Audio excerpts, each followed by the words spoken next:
Hello and thank you very much for watching my video. This is going to be looking at the Twilight Arbor forward path in Guild Wars 2 for 2015. We're going to look in the part of the series looking at dungeons. So the Twilight Arbor runs have been much improved recently. This video is just going to go through and show you where to stand, what the key parts of the forward path are. Just for a little disclaimer ahead of time, I did have an issue recording the beginning part of the dungeon for the beginning part, and so I've actually used the previous video's opening part because it's exactly the same. So the opening part run of the dungeon is exactly the same as the up path. So you start off by, as I said, Guardian on a staff is very useful, or an Elementalist to eliminate these volatile blossoms, otherwise they cause significant poison damage. Again, you've got these hounds that you want to try and avoid. They are elite, there's no point really killing them because they just take too long to kill, and it's very easy just to run past them. It's the same in the case of the husks, you can just easily bypass them. They do cause knockdowns, as I see, I get knocked down here. But yeah, generally they're very easy to go past. And then we come up to the elite nightmare vines. You'll have around 5 or 6 that will spawn. The idea is to take them out as soon as possible. They do cause a lot of AoE damage. You have a lot of volatile blossoms that are dotted around. Again, that can cause damage. You want to take these out quite quickly. We've got a pretty heavy DPS party here, so we're managing to take it out quite quickly. And as you can see, as one sort of dies, more spawn, and then what will happen, a sort of boss vine will spawn in the centre, and then the smaller vines will respawn, and so if you don't have a good DPS party, you can get overwhelmed quite quickly. So here we go, we have the elder vine. I'm trying to heal up my party because I've got poisoned a fair bit. Using a ice bow to freeze it is a good strategy. But yeah, you can see here that a lot of the vines have respawned and causing significant damage. But we've got high DPS, so we progress. So now this is where we choose. We choose to go forward, and this is where obviously the path splits. And then you come into a small area which has a lot of volatile blossoms, so you want to eliminate them. And then you'll get 6 elite nightmare court, and you'll just take them out one by one. As you can see here, the majority of people you start to the left and then work your way round. Not really a significant challenge here, this is just standard stuff. We've got 2 that we're taking out sort of simultaneously, and then we've got another one just around the corner here, and we'll eliminate this one. This is just a small little room, really ineffective, that they don't really cause much damage. It's just the poison build up that you want to be want to take care of. So as we move around, we're on to the 4th nightmare court enemy. And this is fairly straightforward. It's not a difficult dungeon. Just regarding the party what we're compiled of. Yes, sorry. What we're formed of. We've got 2 elementalists, 2 warriors, and a necromancer. So we don't actually have a guardian, sort of for support, but both of us elementalists, although we're being Zerkers, can actually provide healing support. So as you can see there, we finished off the 6th elite nightmare court, and we're progressing on through underwater. This bit you want to take notice of. There's a number of different sort of options here. I'm going to talk you through my option that we go through. As you'll probably notice, some of my colleagues actually try a slightly different option. So you sort of want to stay trying to the right. The problem with staying left a little bit, you spawn a worm that will cause AoE damage. That Nightmare Warden there, that is a boss. Now the idea is that you pull the boss. You can go actually into the room as some of my colleagues have done here, but the worm I've spawned is also a champion worm. And the idea is to pull the warder over to the worm.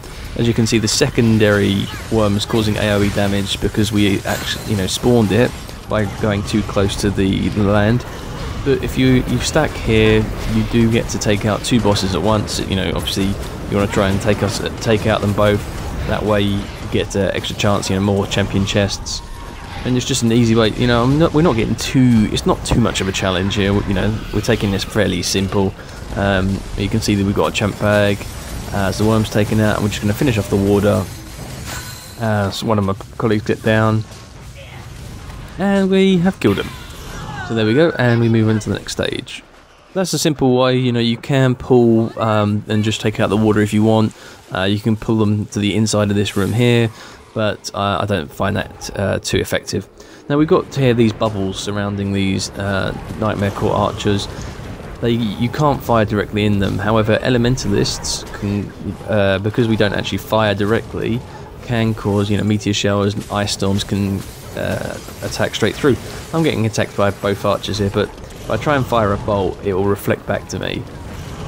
So it's a little hazardous, but elementalists are very quick, very easy to do this. Otherwise, where the little cog is on the minimap, you have to go through sort of one of the doors, one of the portals, and it will transfer you to inside the bubble. Again, being an elementalist, I don't have to worry about that, so I can just nuke from outside.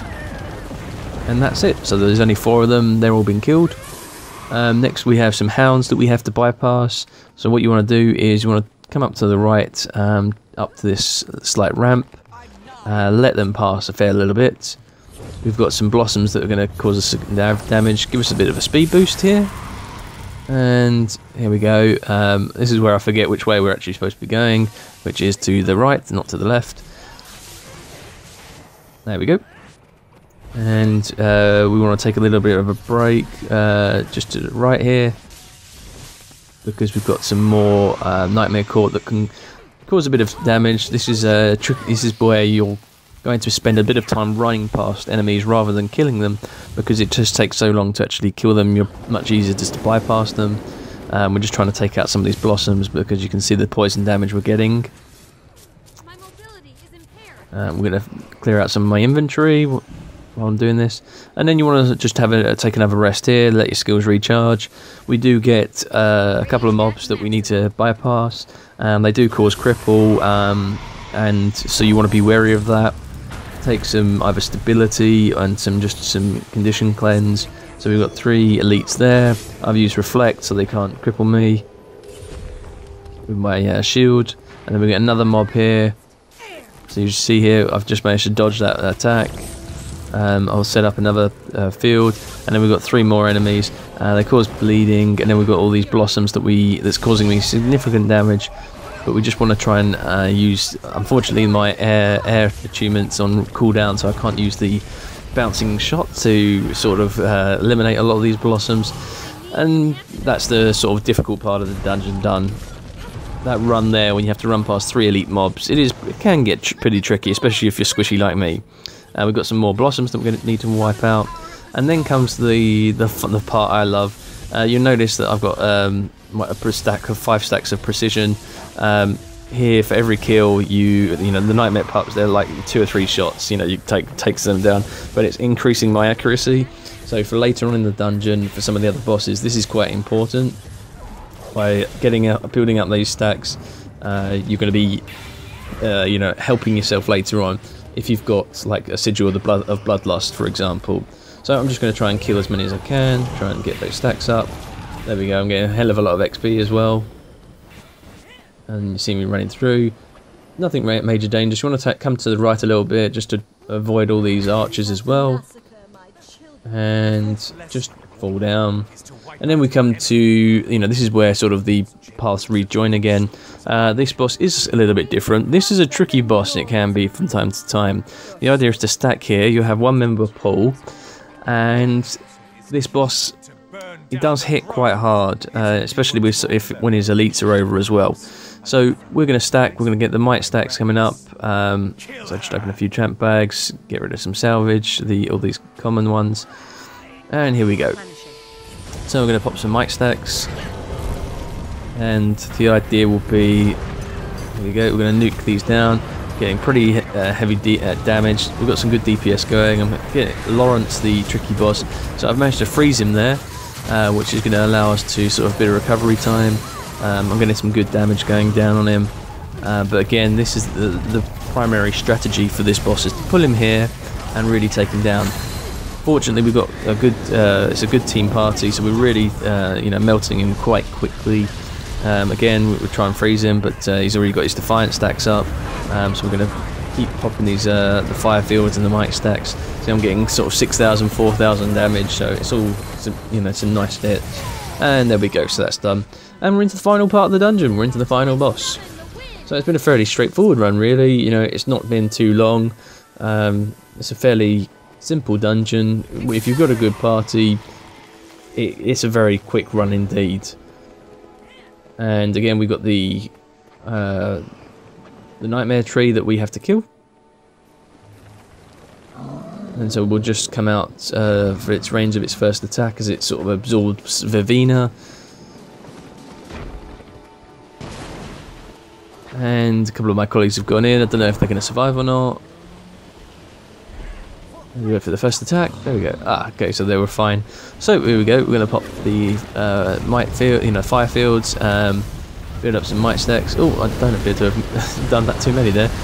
Get the ice storm going. You can see all these numbers that we're popping here. You know, significant damage. The tree's almost, yep, and it's now down to 50% health after barely 10 seconds, and it's just going to melt away. You know, one of our party members. This is another thing. A lot of people trying to level up or alternate characters will swap at this point and be able to sort of, you know, rejoin the dungeon and get a lot of the XP boost for completing the dungeon. So here we go. You know, we're still melting it down. The nightmare tree's dead, and they rejoin just in time to get the XP boost. So as we watch the video, one person will watch the video and the other will get the XP. So thanks very much for watching, guys. I hope this video has been informative for you guys. I'm killing these trees just for those of you interested to get some of the Plant Slayer title. I've got a couple of hundred to go on that, but these trees count towards it. And I hope, yeah, this has been informative and helpful for you guys. Feel free to leave any comments, and I'll catch you on the next video.